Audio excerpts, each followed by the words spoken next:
Alhamdulillah, kita bersyukur kepada Allah Subhanahu wa taala atas segala limpahan nikmat dan karunia yang Allah anugerahkan kepada kita.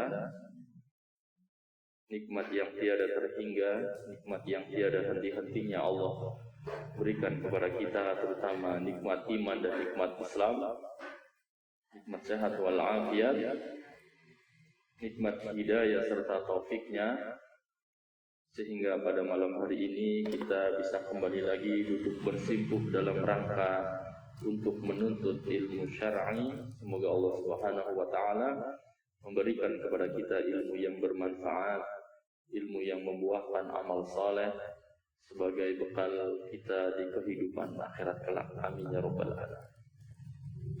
Salawat beriring salam semoga tercurah sampaikan kepada suri tauladan kita, junjungan kita Nabi besar Nabi Muhammad sallallahu alaihi wasallam, pada keluarganya, para sahabatnya serta umatnya yang istiqomah mengikuti ajarannya hingga hari kiamat kelak.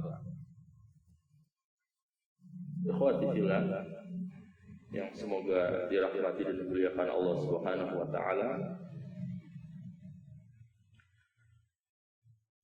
Di dalam kehidupan ini tidak ada yang paling berharga bagi seorang insan dibandingkan dengan akidahnya.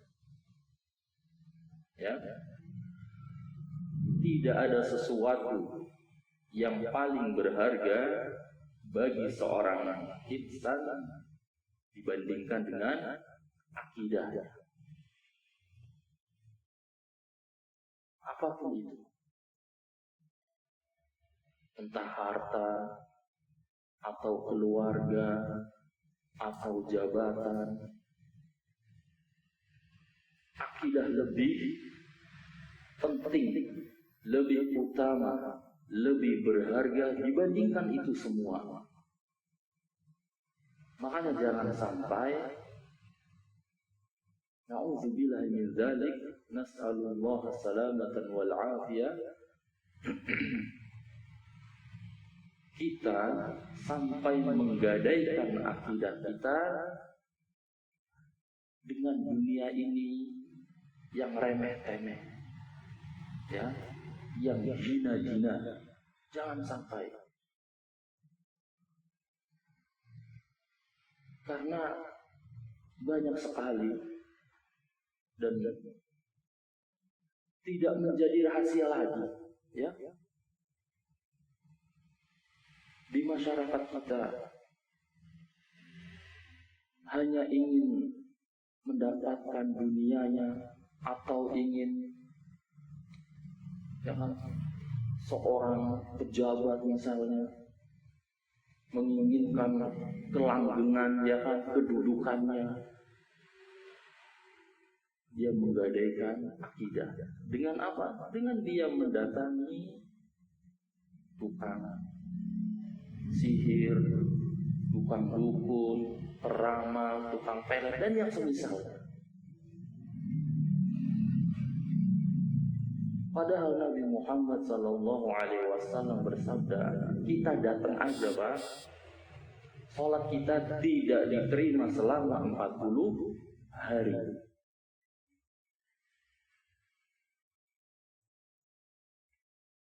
Nabi sallallahu alaihi wasallam bersabda, man ata arrafan aw kahinan falam tuqbala salat 40 lailah. Hadis riwayat Imam Muslim. Siapa yang mendatangi tukang ramal, dukun, maka dia tidak akan diterima salatnya selama 40 hari, 40 malam. Itu baru datang aja loh. Apalagi dia mempercayainya.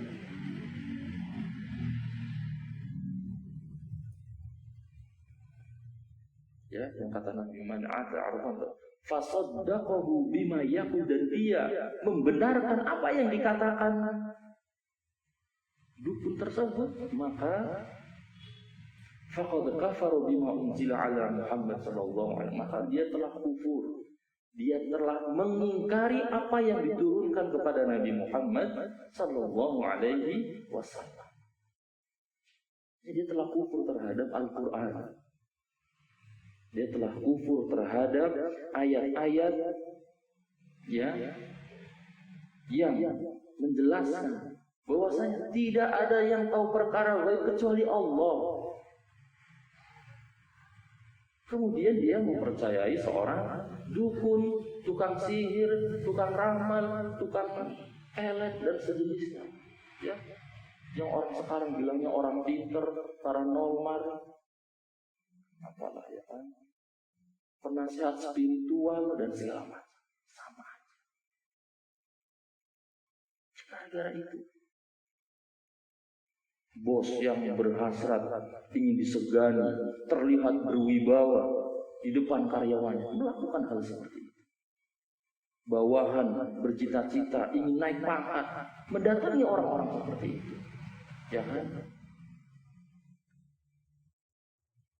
Saling bersaing di dalam bisnisnya seorang pengusaha, ya banyak Pak ya, orang-orang yang berdagang ingin ya kan supaya dagangannya laris laku, datang ke orang seperti itu.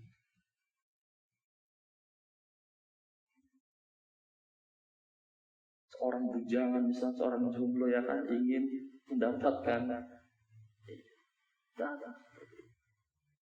Atau seorang istri berharap suaminya nggak kecantol sama perempuan lain, atau sebaliknya. Bahkan seorang pelajar, seorang siswa ya, la ilaha illallah, malu sama orang-orang kafir. Besok mau ujian, orang kafir itu belajar, dia rajin. Orang Islam datang ke tempat-tempat kayak gitu, minta-minta supaya besok ujiannya dimudahkan.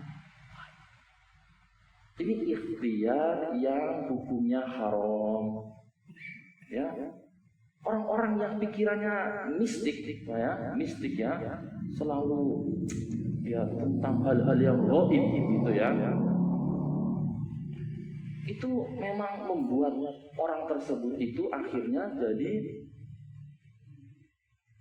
malas, ya, mencerminkan mentalitas jalan pintas mereka ya, malas bekerja, nggak mau kerja keras, ya, nggak mau ya tidak mau berencana, hanya mengharapkan solusi dari hal gaib, ya, solusinya dari hal yang gaib. Orang-orang yang pikirannya mistik, ya, selalu dengan hal-hal yang gaib, klinik segala macam. Jadi bikin males, nggak ulet, ya kan, tidak bermental tangguh. Padahal Nabi Muhammad SAW berlindung dari sifat malas. Doa yang diajarkan Nabi Muhammad SAW, Allahumma inni a'udzubika minal ajzi wal kasal wal jubni wal bukhal wal harami wa adzabil qabr. Ya Allah, aku berlindung kepadamu dari lemah dan sifat malas. Ya. Jadi jangan sampai pikiran kita ya selalu berpikiran yang mistik, hal-hal yang gaib. Ya, jadi sekali lagi, ya, laisa syai'un 'azzu 'ala al-insani min aqidati. Tidak ada sesuatu yang paling berharga pada diri kita dibandingkan akidah. Akidah yang sahih, yang benar, mentauhidkan Allah Subhanahu wa ta'ala. Makanya tidaklah orang mengetahui tentang 5 hal kecuali pasti dia itu dukun. Pasti dia itu dukun. Apa kelima hal itu? Nah, ini salah satu sebab ya, atau asbabun nuzul turunnya surat Luqman ayat yang ke-34. Ya. Jadi kan Al-Imam Bukhari dan Muslim, dahulu ada seorang Arab Badui, Arab itu Arab desa gitu ya, bertanya tentang ya 5 hal. Yang pertama, dia bertanya tentang hal ghaib. Ya, kapan hari kiamat? Kapan terjadinya hari kiamat? Kemudian dia bertanya tentang janin yang ada di dalam rahim. Dan semua itu memang yang tahu Allah. Betul kalau orang mengandung ketika umur berapa bulan kan sudah bisa dilihat dengan apa namanya SG ya kan, laki-laki atau perempuan ya.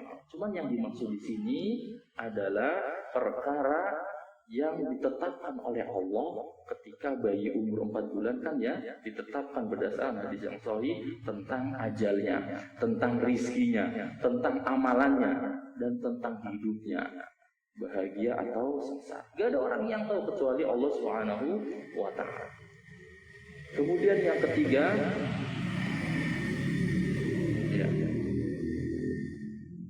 lima hal tersebut ya tadi ya, tentang hari kiamat, tentang apa yang ada di dalam apa namanya takdir janin tersebut, kemudian tentang apa yang akan kita kerjakan besok gak ada yang tahu ya kecuali Allah Subhanahu wa ta'ala. Kemudian yang keempat ya, tentang kapan kita mati ya, kita mati di mana gak ada yang tahu. Kemudian yang kelima tentang ya turunnya hujan. Ya, hanya Allah Subhanahu wa ta'ala yang mengetahuinya. Makanya Allah turunkan ayat 34 di surat Luqman, kata Allah Subhanahu wa ta'ala, innallaha indahu ilmus sa'ah. Sesungguhnya hanya di sisi Allah ilmu tentang hari kiamat. Wa yunazzilul ghaith ya, dan dia menurunkan hujan.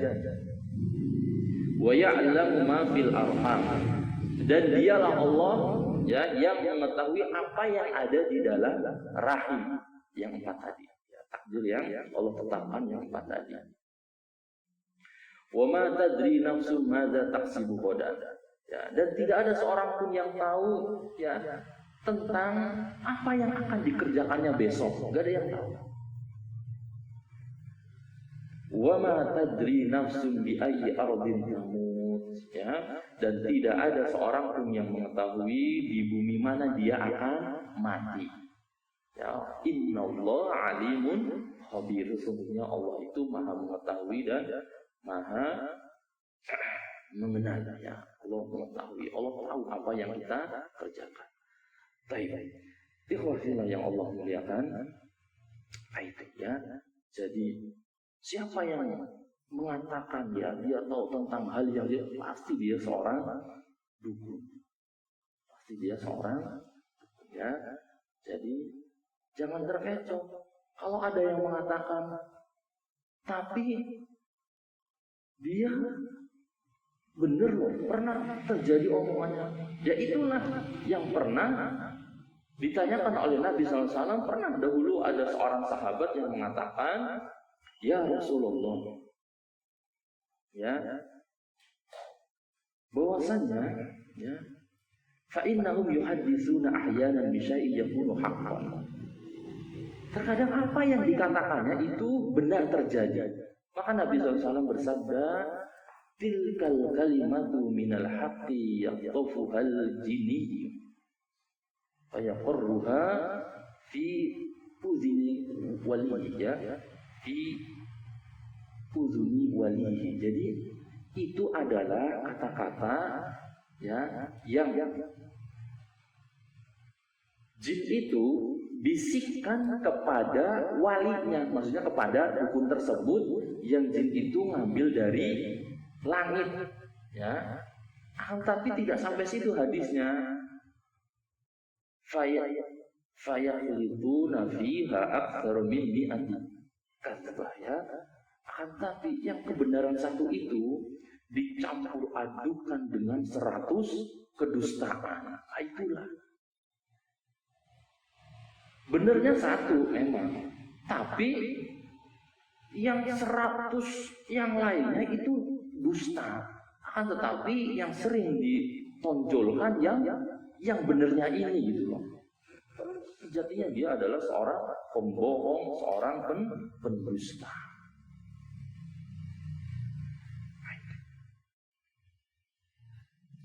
Baik. Hati-hati ya, jangan sampai kita percaya sama seorang dukun. Dukun itu ya pokoknya orang-orang yang mengaku, mengklaim, mengetahui hal-hal yang gaib, berarti dia seorang dukun. Itulah walinya setan. Dukun, tukang sihir, peramal dan sejenisnya, itulah musuh Allah Subhanahu wa taala. Ya, dia adalah musuh Allah Subhanahu wa taala. Dan memang yang namanya sihir itu hak. Sihir itu benar adanya. Ya. Bahkan sebab turunnya surat An-Nas dan surat Al-Falaq itu kan Nabi kena sihir ya, oleh orang Yahudi.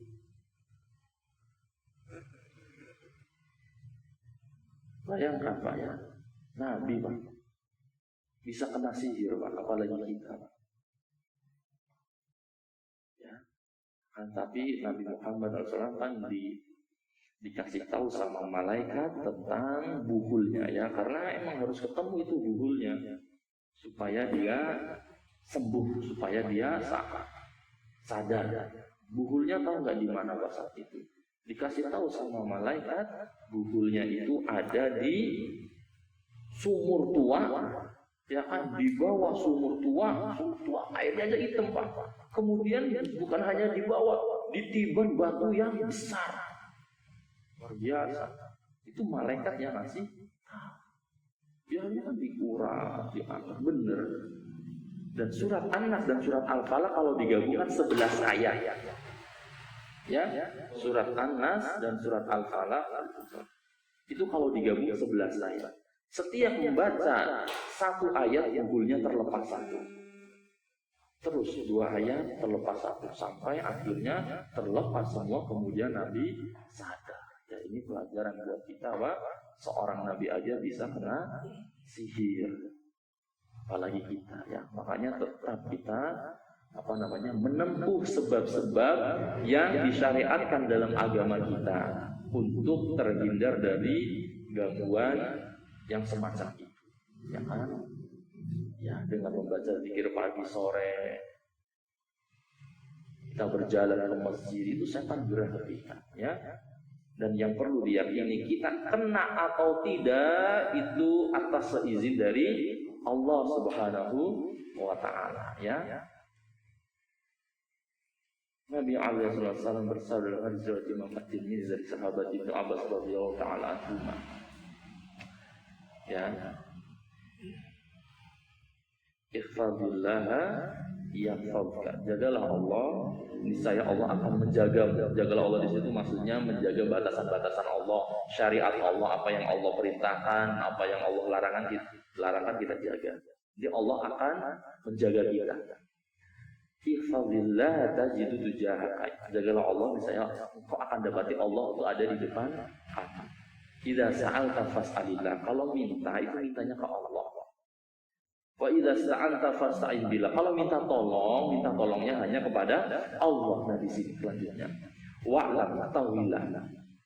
Annal ummata sungguhnya umat law ijtama'a ayyan fa'uka syai'un la yanfa'uka syai'un illa qad kataballahu lak. Ketahuilah sungguhnya ya, seorang itu kalau berkumpul satu ya kan orang, sekelompok orang ingin memberikan manfaat kepadamu, itu tidak akan engkau dapat manfaat tersebut kecuali atas apa yang Allah takdirkan. Begitu pula sebaliknya. Ya, kalau seorang yang kumpulan orang ingin memberikan keburukan, kecelakaan kepadamu, la yadurruka syai'un illa qad kataballahu lak, kecuali apa yang telah Allah juga takdirkan kepadamu. Ya, rufi'atil qalam wa juffatis suhuf. Pena telah diangkat dan catatannya telah kering ya. Maksudnya semua takdir itu ada di Lauhul Mahfuz ya. Orang mau nyelakain kita dari depan terang-terangan atau lewat belakang, Semuanya atas seizin dari Allah. Kalau emang Allah takdirkan tidak izinkan kita nggak kena, ya nggak kena. Kalau Allah takdirkan kita kena, ya kena. Ya sekali lagi Nabi aja bisa kena sihir. Ya hanya tugas kita ya berdoa, menjaga zikir-zikir pagi dan sore, berjalan ke masjid, menjaga zikir setelah sholat, berdoa, beribadah, insya Allah ya kita minta perlindungannya kepada Allah Subhanahu wa Ta'ala. Baik. Ikhwati fillah yang Allah muliakan, itu tentang dukun. Ya, dukun itu orang-orang yang mengklaim mengetahui hal-hal yang gaib. Dan orang-orang yang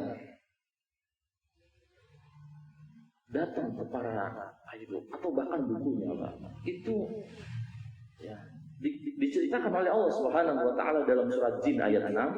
Kata Allah Ta'ala, wa annahu kana rijalun minal insi ya'uduna bi rijali minal jinni fazaduhum rahaqa. Sesungguhnya ada, ya kan,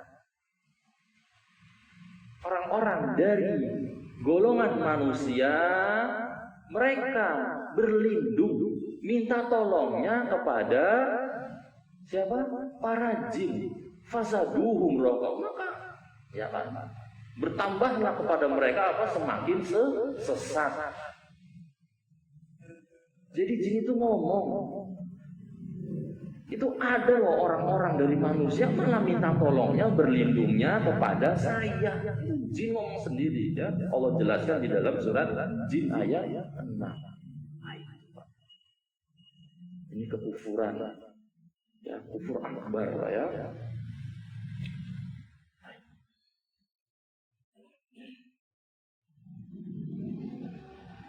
Dan ujung-ujungnya memang seorang dukun, seorang tukang sihir, apa yang mereka inginkan, Pak? Ya ujung-ujungnya fulus, ujung-ujungnya apa? Duitnya. Ya, Allah ceritakan ketika tukang sihirnya Raja Fir'aun ya di dalam surat Al-A'raf itu, waja'a as-saharatu Fir'aun qalu inna lana la'ajran in kunna nahnul ghalibin.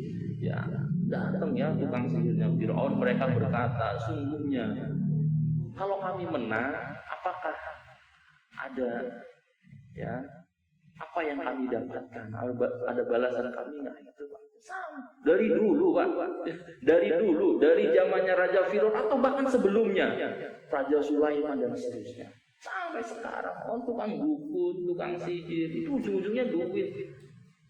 Kalau dikatakan saat itu berapa, seikhlasnya, ntar bayarnya sama asistennya, itu di asistennya ntar dipatok ya.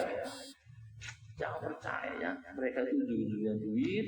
Dan gak mungkin jin, setan yang berkolaborasi sama jin itu memberikan secara cuma gak mungkin. Pasti ada persembahan kepada jin tersebut ya. Dukun ini luar biasa ya, dosanya luar biasa. Dan hal-hal semacam ini diceritakan juga oleh orang-orang yang telah bertaubat ya, mantan-mantan dukun, mereka menceritakan lah seperti itu. Gak mungkin, gak ada persembahan kepada jin. Semakin kufur, semakin syirik, setannya, jinnya semakin besar pemberiannya. Jadi hati-hati. Gak mungkin lah. Persembahan apalah ya kan, berbentuk sesajen atau apa ya kan, atau mantra-mantra yang pasti di dalamnya mengandung kesyirikan dan kekufuran ya, melecehkan agama kita, melecehkan ayat-ayat Al-Quran. Na'udzubillahi min dzalik.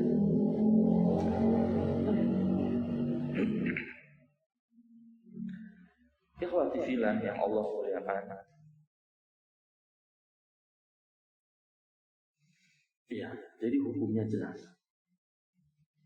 Hukum orang mendatangi para dukun, tukang sihir, tukang ramal, tukang pelet dan sejenisnya ya kan, atau orang pintar paranormal. Tadi kalau datang saja, sholat kita nggak diterima selama 40 hari ya. Man ata arrafan aw kahin falam tuqbal sholat arba'in. Nggak akan diterima sholatnya.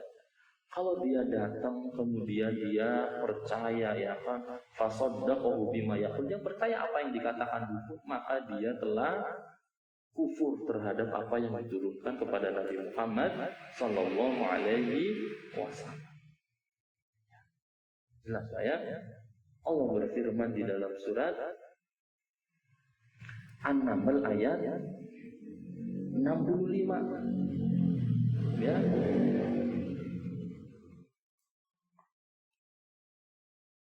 Di surat Jin juga Allah berfirman di ayat 26 dan 27. Alimul ghaibi fala yuzharu ala ghaibihi ahadun illa man irtada mir rasul. Yang mengetahui hal ghaib ya, tidaklah Allah ya memberitahunya tentang hal ghaib ya kepada seorang pun. Allah enggak ngasih tahu tentang hal ghaib kepada seorang pun kecuali kepada orang yang diridhoinya dari seorang rasul. Ya Rasul aja kan SAW kan tahu tentang hal ghaib, itu pun kalau dikasih tahu sama Allah. Kalau nggak dikasih tahu juga Allah tidak, Nabi SAW tidak mengetahui.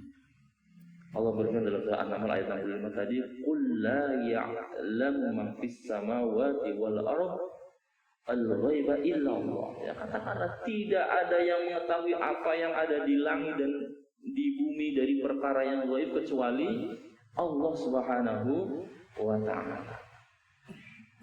Ya, jadi seperti itu.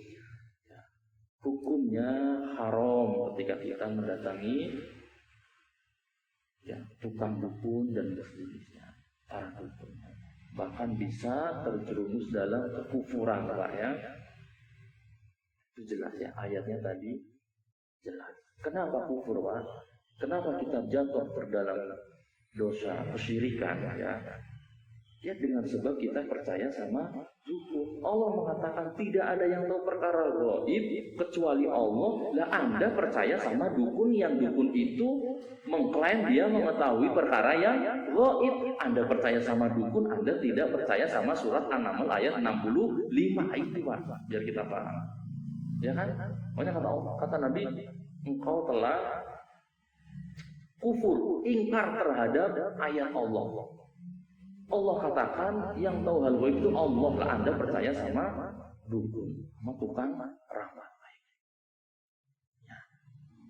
Jadi kalau dukun itu, Pak, dia mengklaim mengetahui hal ghaib yang akan datang, ya kan? Ya. Dan marah, Pak ya. Pokoknya siapapun kalau ditanya tentang hal ghaib ya kan misalnya bertanya tentang saya mau nikah, tanggal lahir saya tanggal begini, bulan ini, tahun ini, calon saya, kemudian dia jawab, Pak, berarti dia seorang dukun. Itu contoh saja ya kan, apalah dia nanya apa segala macam, meskipun dia seorang yang ahli ibadah, meskipun dia seorang yang ketika dia jawab dia seorang dukun. Karena nggak ada perkara yang gaib kecuali yang tahu hanya Allah. Ya, hati-hati.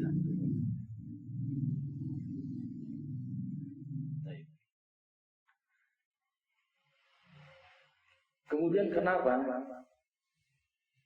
dia kufur ya? Karena pertama ya tadi dia percaya sama dukun dan dia itu minta tolongnya kepada setan sebenarnya itu, Pak ya. Dukun itu kan minta tolongnya kepada setan. Allah berfirman dalam surat Al-Baqarah ayat 102, "Walakinna syayatina kafaru yu'allimuna an-nasa as-sihra." Ya. Tapi setan itu kufur dan dia mengajarkan kepada manusia sihir itu kekufuran, Pak. Sihir itu adalah kekufuran. Ya, Allah sebutkan dalam surah Al-Baqarah ayat 102. Ya, tapi setan itu kafir.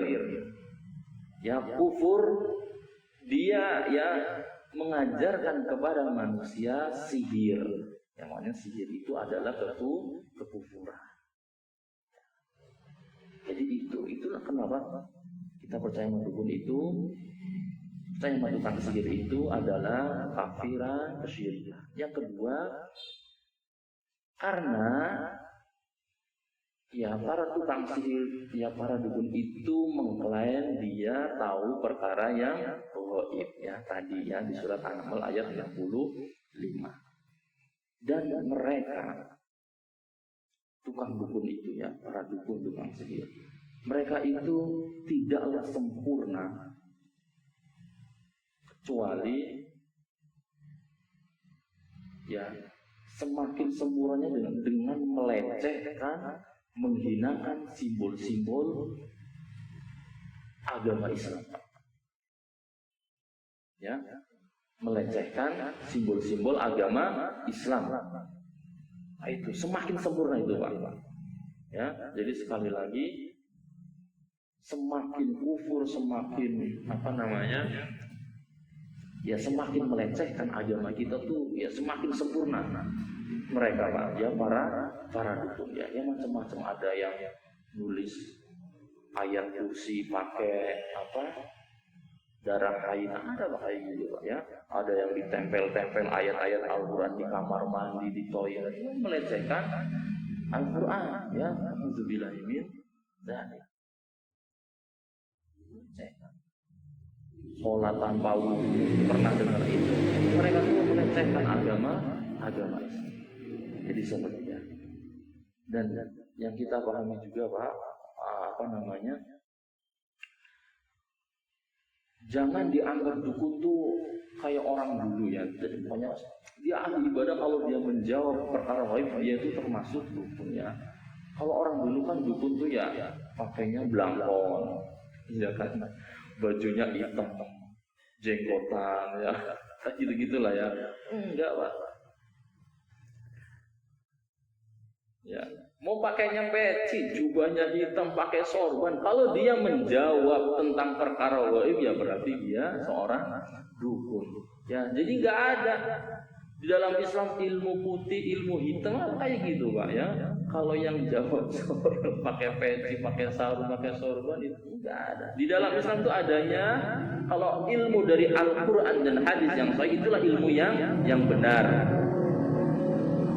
Ya, kalau bukan berdasarkan Al-Qur'an dan hadis berarti ilmu yang salah itu aja. Ya, jangan bingung-bingung ya dengan berkata orang lain. Jangan terkecoh dengan hal-hal yang seperti itu. Baik.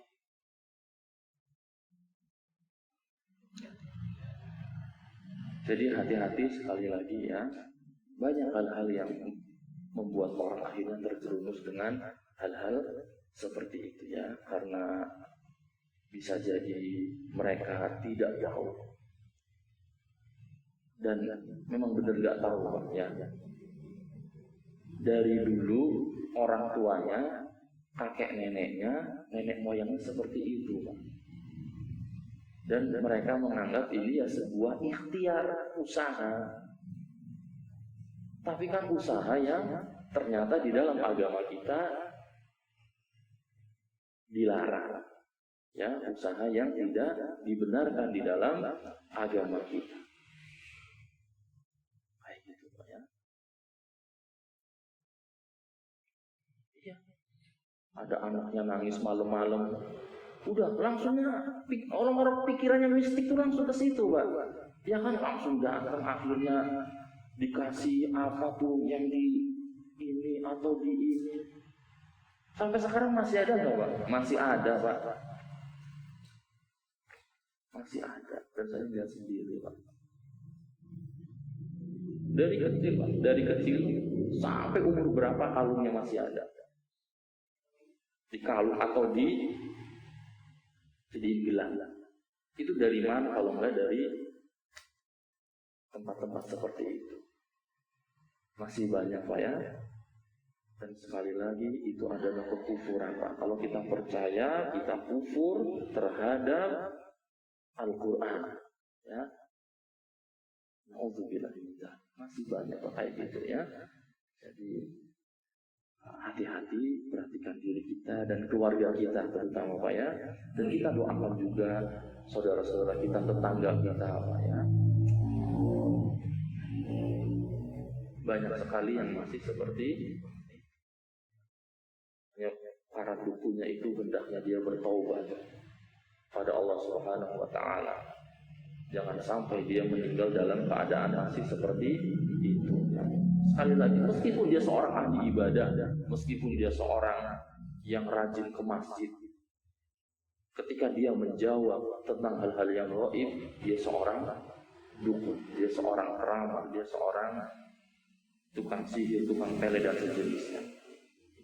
Kalau ditanya, ada orang motornya hilang, langsungnya ke tempat kayak gitu, Pak. Ya kan? Udah bukan menjadi rahasia lagi. Orang lagi musim pemilu, wah, Pak, ya kan calon-calonnya malah datang ke tempat-tempat seperti itu. Ini kesyirikan, kekufuran, syirik akbar. Mau sampai kapan mereka enggak bertaubat kepada Allah, ya kan? Sekali lagi, dosa syirik itu kalau sampai dibawa mati, Allah tidak akan mengampuninya. Innallaha la yaghfiru ayyushraka bihi wa yaghfiru ma duna dzalika liman. Sesungguhnya Allah itu tidak akan mengampunimu jika kamu melakukan dosa syirik, dan Allah mengampuni semua dosa selain dosa syirik. Para ulama menjelaskan ya tidak diampuni kalau sampai dibawa mati.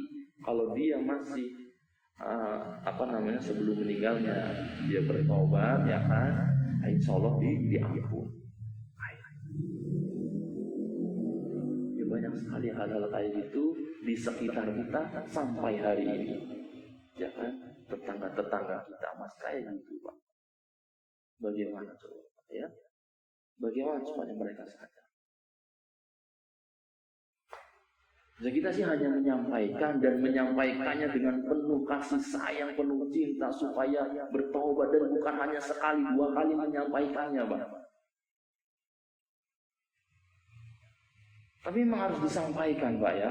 Kalau saya juga sebenarnya kalau di sini saya kalau di kampung sendiri kadang-kadang rada takut karena hampir semuanya kayak gitu. Tapi memang harus disampaikan karena saya ya Allah, puluhan orang meninggal depan mata saya dan saya yakin mereka belum bertobat. Mereka bertobat dari mana? Gak ada yang ngasih tahu. Ya enggak ada yang ngasih tahu, Pak. Dan saya yakin dia tuh orangnya kayak gitu, memang suka datang ke dukun. Sampai akhir hayatnya itu dari mana dia? Dari orang pintar. Ada orang kayak gitu. Ya, bahkan masih saudara kita kayak gitu. Lagi sakit dah, pulang-pulang sekarat, la ilaha illallah, sekarat pulang-pulang dari sana, ini gimana tobatnya? Ya, na'udzubillahi min dzalik, nasallallahu. Semoga Allah menyelamatkan kita dari hal yang seperti itu. Ya. Dan dukun kan macam-macam ininya, Pak ya. Ya, ada yang pakainya berapa kali. Lihat kayak gitu dibuka, tulisan Arab ya, yang bolak-balik angkat segala macam, itu harus dirugi, harus dibakar. Minta tolongnya sama siapa? Sama jin, ya, sama dukun, ya. Dan sekali lagi, nggak mungkin jin itu memberikan begitu saja. Pasti ada, ya, persembahan kepada dia, mantra-mantra yang mengandung kesyirikan, kekufuran. Ya. Kita ini manusia, makhluk Allah yang mulia. Jangan hinakan kita di hadapan jin. Kita tuh lebih mulia, lebih tinggi derajatnya dibandingkan para jin. Jangan hinakan kita dengan minta-minta kepada mereka. Jangan, ya. Apalagi yang kemarin katanya ada aplikasi yang tahu-tahu kita tahu kodenya segala macam. Nah, itu, Pak ya. Kita makanya harus semangat, Pak, mendakwahkan tauhid, menjelaskan akidah yang benar. Karena di luar sana orang juga semangat juga, Pak ya. Masya Allah, dengan segala macam cara kayak gitu, Pak. Nah, bagaimana, Pak, kalau anak kecil udah dicekokin kayak gitu, Pak ya? Permain dia, wah, kita apa ini? Macan apa siliwangi apa kodamnya? La ilaha illallah. Bahaya, Pak. Bahaya. Ya, kita minta perlindungan untuk Allah. Yang tadi hadis Nabi, kita minta tuh mintanya ke Allah, minta tolongnya hanya kepada Allah. Ya ini ada film, kartun, apa aja dikasih dari kantongnya. La ilaha illallah. Nah, ini dilarang Pak nonton kayak gitu Pak sebenarnya dalam agama kita ya. Itu kalau anak kecil udah tonton kayak gitu Pak, itu bahaya. Dan dari kecil tuh anak kita harus dididik Pak dengan akidah yang benar. Siapa Tuhan kita? Allah. Siapa Nabi kita? Nabi Muhammad SAW. Apa agama kita? Islam. Kalau doa mintanya ke siapa? Ke Allah. Kayak gitu. Ya. Berdoa ke Allah. Adik minta apa? Minta sepeda baru. Doa ke Allah. Ditanamkan tauhid, ditanam akidah yang benar. Kasih tahu jangan percaya sama hal-hal yang kayak gitu ya.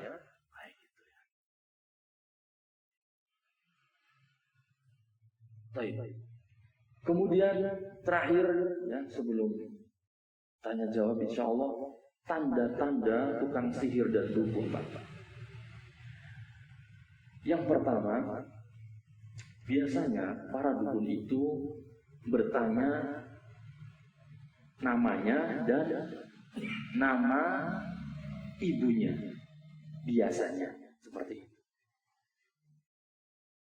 Kenapa? Secara langsung ya atau secara tidak langsung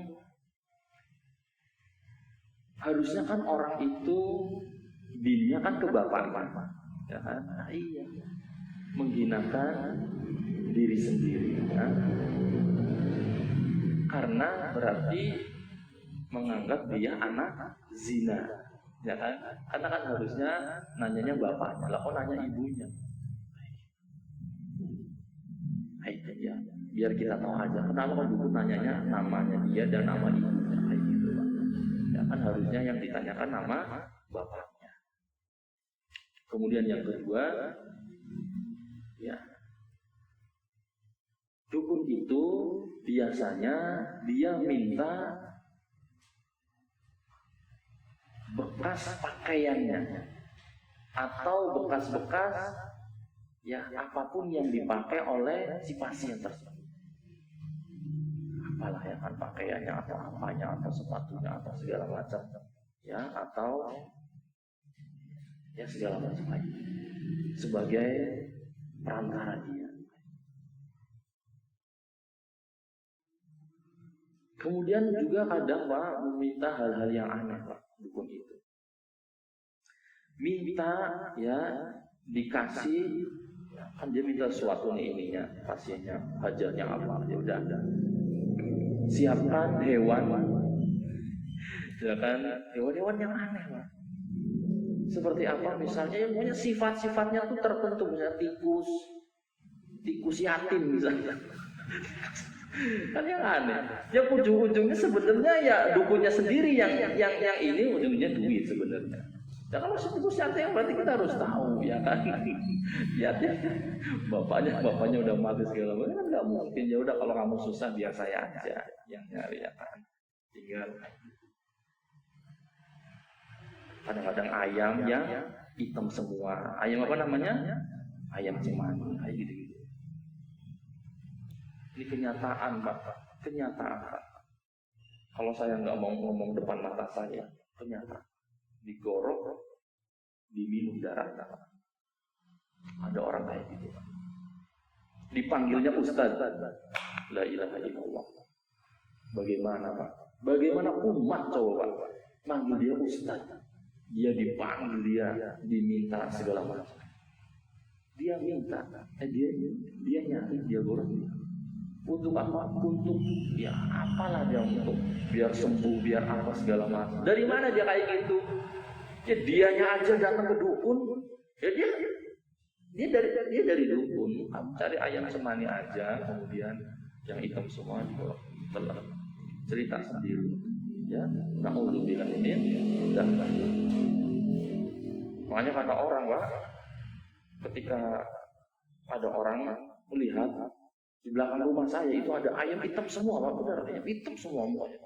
Terus ada orang bilang, wah ini ayam mahal ini. Kalau di kampung saya bisa 2 juta katanya. 2 juta. Makanya kan bener sering dicari sama apa orang-orang kayak gitu yang suka tuh dukun ya, karena suruh nyarinya ayat kayak gini, harganya mahal. La ilaha illallah Muhammadur. Ya. Kemudian tanda-tanda seorang tukang sihir, tukang dukun itu biasanya apa? Menulis raja-raja ya, yang tadi ya, tulis-tulisan Arab yang enggak jelas ya, tulisan Al-Fatihah di Bali atau kulhu, namanya kulhu sungsang. La ilaha illallah. Saya itu dengar sendiri, Pak. Orang lagi jambi-jambi mana tuh samping saya. Saya minta tolong diurut. Dia kan saya tahunya dia bisa ngurus, saya tolong urut. Di belakang bosong. Lah, aduh ini enggak benar.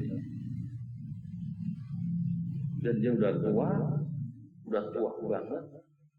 Matanya udah enggak lihat. Dia dari dulu kayak gitu, dari masa mudanya, akhirnya meninggalnya Allah bikin susah.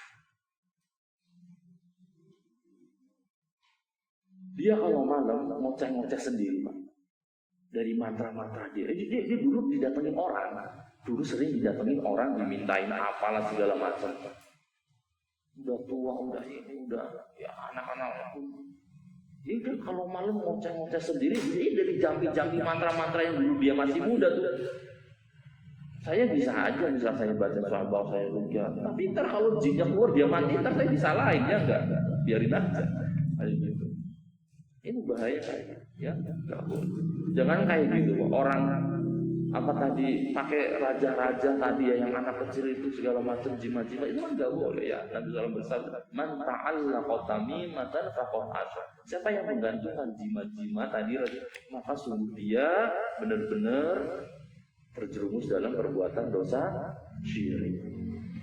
Ya, Allah akan jadikan dia bergantung dengan benda tersebut. Ya, kalau nggak bawa benda itu dia merasa ketakutan, sampai akhir hayatnya bisa terjadi kayak gitu. Ya, dia lagi jalan kemana lupa ketinggalan, balik lagi itu. Gitu. Kejadiannya apa ya? Kemudian iya ya, bahkan ada yang nulisnya di badan, di punggung, itu raja-raja lain. Kemudian di antara tanda-tanda tukang sihir dan dukun yaitu mereka memberikan sesuatu pada pasien untuk disimpan. Iya ya, jelasnya kadang-kadang ngasih sesuatu disimpan. Yang tadi simpan di dompetnya, entah disimpan di gespernya atau di mananya, atau dijadiin cincin. Ya pokoknya cincin, Pak.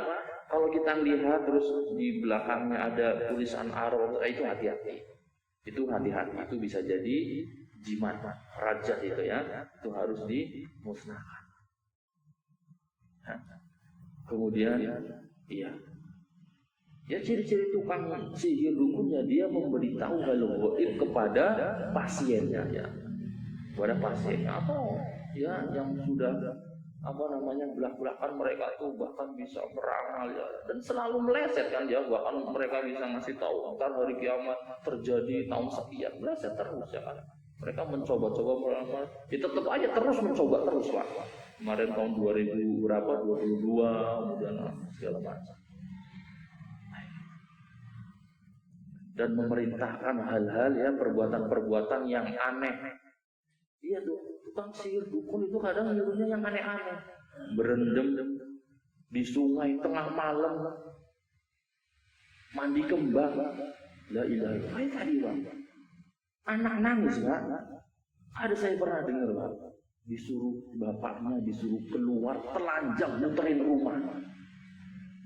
Ya macam-macam dukun kan nyuruhnya, ada yang kayak gitu, ada yang dipakai ini, ada yang suruh apalah macam-macam lah, berbeda dukun yang berbeda ini kadang-kadang. La ilaha illallah. Suruh mandi telanjang di sungai tengah malam Pak. Ada mandi kembang, 7 rumah nyari kembangnya agak susah. La ilaha illallah. Benar-benar Pak, dimandi. Kamu harus mandi tengah malam, ini kembangnya ini kamu cari. Sampai sekarang masih. Ya, alhamdulillah. Kemudian terakhir, iya. Dan ciri-ciri tukang sihir pun dia menuliskan di kertas, ya kan. Kemudian kertas tadi dicelupkan ke air, ya kan, baik berupa ayat-ayat Al-Quran atau yang lainnya, kemudian air itu suruh diminum. Nah, ini udah jelas ya, tukang sihir, tukang dukun ya. Na'udzubillah min dzalik, nasallahu salamatan wal afiyah, wallahu a'lam bishawab. Ya, mungkin ini yang bisa kita bahas ya. Semoga Allah Subhanahu wa taala menyelamatkan kita dan keluarga kita, Pak ya, dari segala bentuk ya pemikiran mistik ya, dan dari bahayanya tukang sihir, tukang dukun, tukang ramal. Orang-orang kalau datang ke kayak tadi, orang motornya hilang dan itu udah biasa, kata-kata dia tuh paling nggak jauh ini, masih di daerah ya. Orang-orang yang ramal hujan bisa di ini, enggak, kebetulan aja ya, nggak mungkin. Allah Subhanahu wa taala yang menurunkan hujan, yang mengetahui perkara ghaib, yang tahu di langit. Tadi kan ya surat Luqman ayat 30 ya. Allahu a'lam bishawab. Silakan kalau ada yang mau ditanyakan.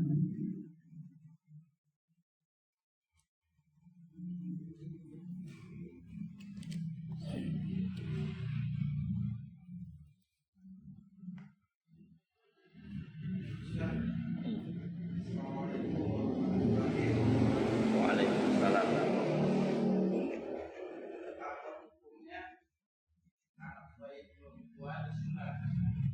Diperbolehkan dalam Islam atau selisihnya. Soalnya kalau anak laki-laki diwajibkan sunat. Iya. Anak bayi perempuan disunat ya, wallahu a'lam. Itu memang terjadi perselisihan pendapat ya. Cuma maksudnya disunat ya, yang tahu disunatnya itu kan nanti dokter ya, yang mana yang dipotong ya, yang bagian biar nggak berlebihan gitu. Itu kan maksudnya biar nantinya nafsunya itu terjaga. Kalau nggak disunat itu nanti terlalu berlebihan nafsunya. Makanya disunat ya. Makanya kan yang motong kan dokter yang kalau dipotong habis juga nanti akan nafsunya bisa hilang kayak gitu ya. Makanya untuk menjaga kayak gitu ya. Jadi wallahu a'lam, tidak ada yang saya tahu sih tidak apa-apa. Tidak masalah ya ketika bayi perempuan itu disunat ya. Nanti kan dokter atau bidan sendiri yang tahu bagian mana dan ya kayak, karena kalau nggak disunat ya secara medis kayak gitu nafsunya berlebihan, kalau dipotong habis juga nanti malah nafsunya putus. Jadi insya Allah tidak masalah ya. Allahu a'lam bishawab.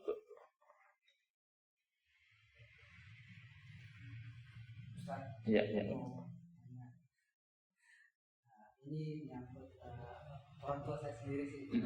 Jadi saya dari Kupang, Nusa Tenggara Timur. Kupang NTT, masya Allah. Nah, saya lahirnya di Rote, Pulau Paling Selatan, dekat Australia. Nah, jujur semenjak saya baru menganggap bahwa saya benar-benar tahu Islam itu ketika saya kuliah. Dulu kuliah di Muhammadiyah Kupang. Oh, di Kupang juga. Nah, di Kupang juga. Jadi untuk praktek-praktek yang seperti tadi saya sampaikan itu kami benar-benar nggak tahu ya. Hanya orang tua juga melakukan itu. Nah, jadi ketika saya kuliah di Kupang itu mulai di Muhammadiyah itu mulai tahu kajian-kajian di situ. Nah, di sana itu ya saya mulai tahu tapi belum berani menyampaikan karena orang tua dan kakak adik semua, hampir semua orang kampung. Nah, saya akui bahwa kami di sana itu ya hanya tahu Islam aja. Iya. Tapi sholat aja tapi untuk benar-benar yang kesyirikan ini itu masya Allah itu udah mendarah daging Pak ya, sama di kampung kita juga sampai gitu. Jadi terus setelah saya selesai kuliah saya ke Jogja. Nah di Jogja itu alhamdulillah saya ikut kajian beberapa ustadz juga di sana. Nah saya mulai memberanikan diri untuk menasihati ya, pertama saya. Nah, saya nasihati pelan-pelan, terus ya banyak pertentangan lah. Iya, udah pasti. Sampai orang tua sakit kan, waktu ini udah 3 tahun ini lah. Terus jadi saya berhusnuzon, saya sampaikan ke orang tua saya itu bersabar.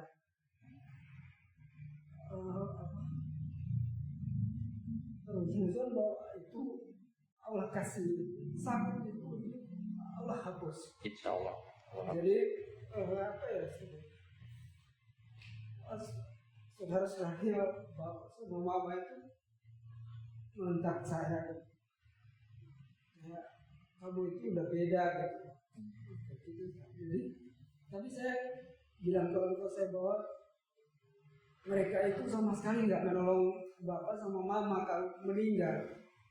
Jadi apa yang saya sampaikan ini yang saya tahu. Insya Allah ini yang benar. Gak usah lagi ke dukun. Sakit yang sekarang itu insya Allah itu Allah mau bersihkan gitu. Berhusnuzon gitu kan. Jadi saya kadang juga kayak kadang tertekan, kadang karena dari keluarga sendiri ya, dari keluarga orang tua. Nah, itu yang bikin nah untuk orang tua saya sendiri itu Ustaz, pokoknya saya berhusnuzon ya bahwa insya Allah dari sakit itu orang tua saya ini itu Allah hapus dosa mereka gitu. Amin. Baik, ya. Ya, mudah-mudahan salah satu yang menghapus dosa-dosa itu kan salah satunya dengan ujian, musibah, ya termasuk sakit, mudah-mudahan. Dan ya mudah-mudahan orang tua antum juga mendapatkan, ya Allah berikan hidayah, ya insyaallah dengan sebab antum terus ajarkannya bahwasanya percaya tentang hal-hal kayak gitu adalah ya kesalahan di dalam agama kita, ya dilarang, hukumnya haram, ini kesyirikan, terus secara pelan-pelan dengan penuh kasih sayang. Adapun kita pasti dibenci, pasti dianggap aneh, itu sudah menjadi sunatullah, Pak. Orang kalau berpegang dengan agamanya sesuai petunjuk Nabi, ya kan, apalagi mendakwahkan tauhid, menjelaskan bahayanya syirik, itu sudah pasti. Makanya kita siap duluan, Pak. Kalau kejadian itu menimpa kita, kita nggak terlalu sakit kayak gitu, ya. Siapa yang membenci kita? Terutama keluarga memang. Ya, tapi terus jangan putus-putus doakan orang tua kita. Ya. Makanya bakti yang paling tinggi itu menunjukkan kepada orang tua tentang tauhid dan sunnah. Itu bakti paling tinggi seorang anak, ya. Cuman ya kita hanya bisa berdoa kepada Allah, terus memberikan menjelaskan kepada orang tua kita semampu kita, terus dengan penuh kasih sayang, ya kayak gitu. Ya kita hanya bisa kayak gitu, ya. Dan husnuzon benar, ya insya Allah Allah ampuni dosa-dosanya, ya. Semoga Allah berikan hidayah, dia bertobat dari segala bentuk kelani-kelani kesyirikan yang dulu dia suka datang ke dukun, dia udah bertobat insya Allah, ya, dengan sebab kita sebagai seorang anak yang terus menjelaskan, ya, dengan penuh kasih sayang, ya. Mama bertobat kepada Allah, jangan percaya sama hal-hal kayak gini lagi, insya Allah terus, ya, kayak gitu, ya. Makanya ketika orang berbuat kayak gitu kemudian meninggal dunia, apa kita boleh sholatin? Jangan kemudian kita menghukumi dia seorang yang, ya kan, keluar dari agama Islam, kafir, jangan, ya. Kita nggak tahu, barangkali dia sudah bertobat, nggak tahu, ya. Selama dia, insya Allah, ya masih sholat, ya kan, ya mudah-mudahan dia mendapatkan hidayah dari mana, ya kan, terutama dari kita sebagai seorang anak, ya. Kemudian dia bertobat dari hal-hal yang semacam itu, dari kesyirikan, alhamdulillah, sholat, terus doakan orang tua kita. banyak Pak ya, bukan hanya di tempat antum ya, di daerah sini juga mungkin masih banyak Pak, masih banyak sekali. Kalau saya mau ngomong Pak, di kampung saya itu dukun tuh banyak Pak, banyak sekali. Ya, makanya kita harus jaga diri kita dan keluarga kita. Hati-hati ya, makanya mendakwakan kayak gini memang harus didakwakan ya. Kalau nanti dulu nggak enak, orang pada mati gimana? Saya dulu kayak gitu Pak ya. Nah, Bismillah saya dakwakan. Urusan nanti saya nggak dipakai lagi, urusan hidayahnya di tangan Allah. Saya hanya menyampaikan, minta tolong sama Allah. Allahu a'lam. Ada yang bertanya lagi? Ya, satu lagi.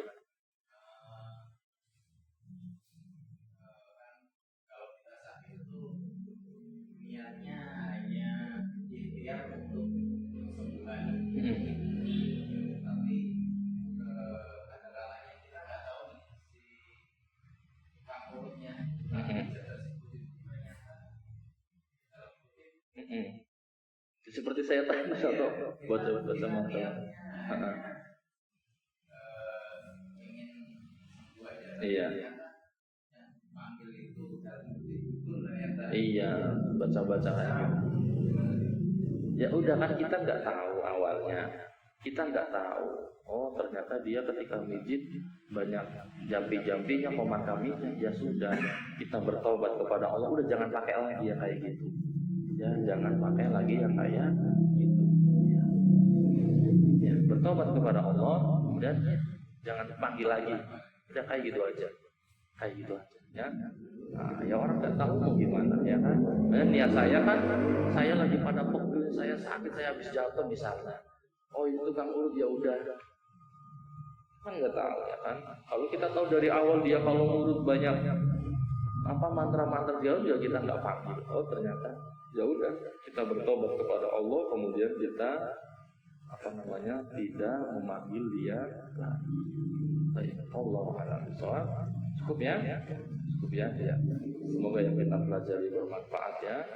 Semoga Allah Subhanahu wa taala memberikan hidayah kepada kita, kepada keluarga kita, kepada orang tua kita ya, dan kepada saudara-saudara kita agar mereka kembali kepada Allah ya, dengan Islam yang benar, mentauhidkan Allah, meninggalkan segala bentuk kesyirikan. Allahu a'lam bishawab. Sallallahu ala nabiyyina Muhammadin wa ala alihi washabbihi ajmain. Kita tutup dengan baca doa kafaratul majlis. Subhanakallahumma wa bihamdika asyhadu an la ilaha illa anta astaghfiruka wa atubu ilaik. Assalamualaikum warahmatullahi wabarakatuh.